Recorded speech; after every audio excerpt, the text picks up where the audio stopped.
message which both our main political parties could take to heart. But first, the news with Victoria Fritz. Good morning. In the latest development in the Conservative leadership contest, two rivals of the frontrunner Theresa May have criticised suggestions that she should be appointed without a ballot of party members taking place. Michael Gove and Andrea Leadsom, who both campaigned to leave the EU, have also questioned whether the next Prime Minister should come from the defeated Remain camp.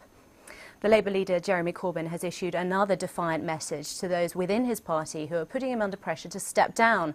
Writing in the Sunday Mirror, Mr Corbyn urges his critics to respect the democracy of the party, whose members overwhelmingly, of course, voted for him in last September's leadership contest. Mr Corbyn writes that 60,000 people have joined Labour in the past week alone.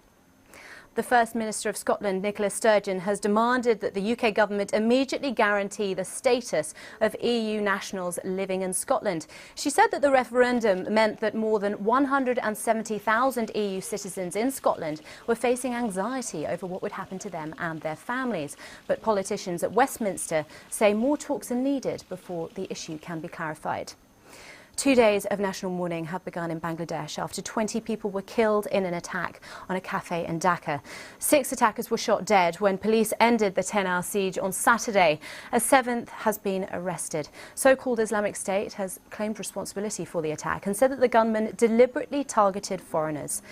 And the FBI has questioned the US presidential candidate Hillary Clinton over her use of emails while she was Secretary of State. A spokesman said it was a voluntary interview. The FBI is investigating Mrs. Clinton and her aides over whether they mishandled classified information when using a private email server. And that's all from me for now. Back to you, Andrew.